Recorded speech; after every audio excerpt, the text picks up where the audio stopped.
Yo les bros, bienvenue sur Spatule Bro, on se retrouve aujourd'hui pour une petite trailer réaction. Ça faisait un petit moment qu'on n'avait pas fait, je te dis ça doit faire 15 jours, j'en ai pas fait. Donc on va regarder le trailer de Avatar 2, qu'on attend depuis plus de 13 ans. Enfin que les gens attendent depuis plus de 13 ans. Moi j'avais oublié que ça devait sortir ce truc. Alors je suis tombé dessus vite fait quand je suis allé voir la première de Doctor Strange 2. Mais c'était en 3D, c'était joli. Mais je me suis dit que j'allais quand même la remater pour me faire une petite idée. Et puis débriefons ensemble. Oui. Bah du coup c'est parti. Bon, le casque est mis. C'est parti mon kiki. Waouh.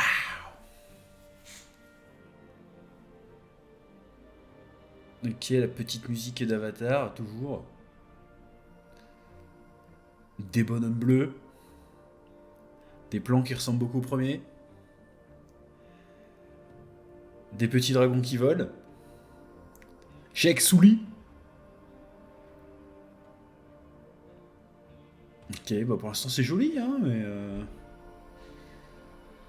Ok, ouais, là ils sont à la plage. Là ils vont sous l'eau. En décembre. Ah, donc il y a toujours... Ouais, ok. Il y a toujours des humains. Là il y a un petit... Il y a un petit mec qui fait du blueface, là. Appropriation culturelle. Ah non, c'est beau, hein. Pas à chier, c'est joli. Une chose est sûre, où que nous allions,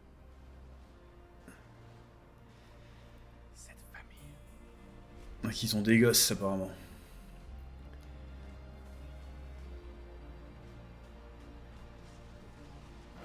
Ah, sera notre forteresse. ils ont un dragon poisson. Pratique. La voix de l'eau. D'accord. Ok.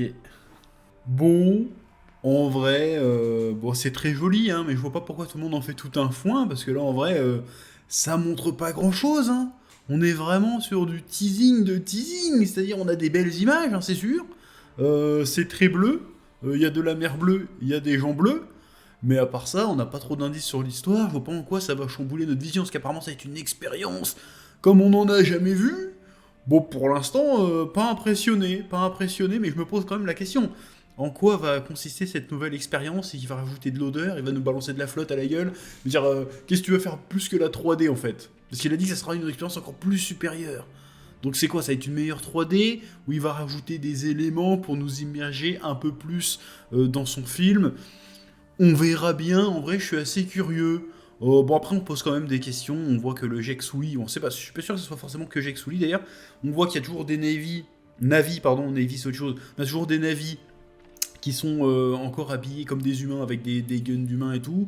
Donc a priori à la fin du 1 il restait quand même, ils gardaient les humains gentils, les scientifiques gentils, et ils avaient viré tout le complexe militaro-industriel, ils les avaient virés. Donc là, ils ont l'air d'être revenus apparemment, ou alors ils sont toujours en harmonie. A priori, l'intrigue ne concernera pas, de ce qu'on voit là, hein, ne concernera pas forcément les rixes entre les humains et les navis. Ça sera peut-être entre les navis et d'autres navis qui auront peut-être un autre mot, un autre nom qui viennent d'ailleurs, parce qu'on voit qu'il y a une navi qui a une teinte différente, qui est plus turquoise que bleu foncé.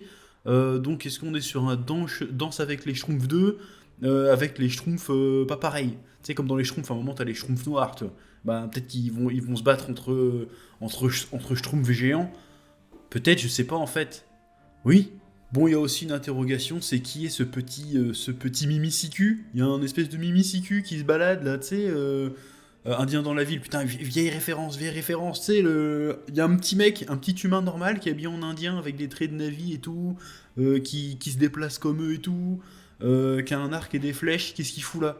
Est-ce que c'est un mec qui a été adopté? Est-ce que c'est un mec. Est-ce que Jacques Souli, en faisant crac-crac avec la princesse, peut-être qu'il y a eu un petit accident et il a eu un enfant humain?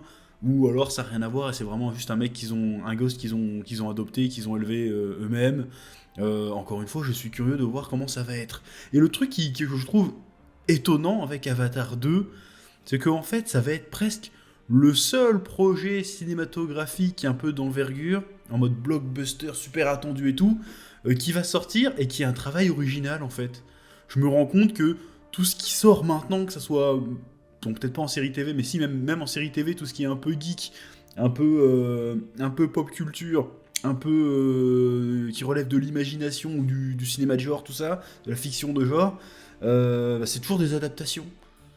Le jour-là, on vient d'avoir la série Moon Knight, adaptation de comics. On va avoir Miss Marvel, adaptation de comics. On va au cinéma Doctor Strange, adaptation de comics. À part ça, tout ce qui sort, en fait, c'est des adaptations d'un truc ou de l'exploitation de licence. Et là, on va avoir Avatar qui va être le truc original, le truc qui est né au cinéma, qui mourra certainement au cinéma. C'est assez dingue de dire qu'en 10 ans, les gros trucs qui ont eu du succès, c'était que des adaptations de trucs. Il n'y a rien eu de nouveau en fait. Depuis Avatar, il n'y a rien eu de vraiment nouvelles licences nouvelles. Soit c'était des adaptations de romans, soit des adaptations de comics, des adaptations de jeux vidéo, mais un matos original, nouveau, construit, fabriqué pour le grand spectacle, tout ça, il n'y a pas eu en fait. C'est assez ouf de dire ça quand même. Oui, et rien que pour ça, du coup, je comprends finalement la hype autour d'Avatar 2, parce que du coup, on va avoir un truc vraiment nouveau. Je veux dire, tous les spectateurs dans la salle seront au même niveau de découverte, en fait. Ça sera pas à la recherche du clin d'œil, à la recherche de l'easter egg, ou au teasing du prochain, même s'il est prévu d'en faire 5, je crois. Ça sera vraiment, on va voir juste le film, en fait. C'est un peu cool. Oui. Mais après, sinon, visuellement, là, comme ça ressemble quand même vachement au premier. Les images sont très belles, c'est très coloré, tout ce que tu veux. Mais je me dis pas, ouais. Alors que les images du premier à l'époque, c'était quand même dingue de ouf. Et depuis, je dirais pas qu'on a fait mieux depuis, mais on s'est habitué en fait. Et franchement, là, j'ai pas vu un gap, tu sais, parce qu'il s'est passé 13 ans quand même. J'ai pas vu un gap technologique de ouf. Ou alors après, c'est peut-être que je n'ai pas les connaissances nécessaires. Parce qu'après, je vois rien. Moi, je suis moitié aveugle en vrai. Donc, j'ai peut-être pas ni les capacités physiques de voir les détails, ni les compétences technologiques pour voir en quoi c'est vachement mieux fait qu'avant ou pas. Mais pour l'instant, ça me semble pas visuellement spécialement incroyable. La 3D, je me souviens dans le cinéma, la 3D était plutôt cool.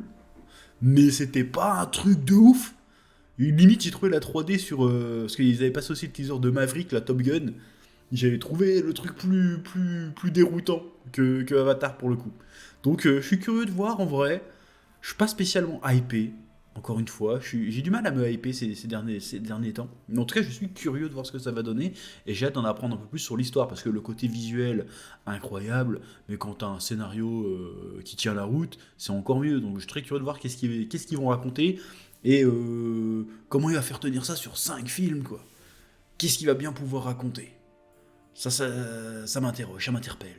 Oui, bon, bref, c'est à peu près tout ce que j'ai à dire sur ce Avatar 2, en réalité, qui est un défi cinématographique qui s'est donné James Cameron, parce qu'il a rien foutu depuis, enfin il a produit quelques trucs, notamment Battle Angel Alita, il a produit quelques trucs en Tsum Tsum, mais il a pas fait de film depuis le dernier Avatar, si je dis pas de bêtises. Donc on a très hâte de revoir James Cameron au cinéma. Le gars il pète des records tout le temps. Est-ce que ce film-là va péter des records? Pourquoi pas? Ce serait incroyable, hein. Le gars il pète 3 fois le record du box-office mondial. Le gars c'est le final boss, j'ai envie de te dire. Donc on verra bien. Sur ce, comme d'habitude, pouce bleu, abonnement, commentaire. Puis je te dis à bientôt. Oui.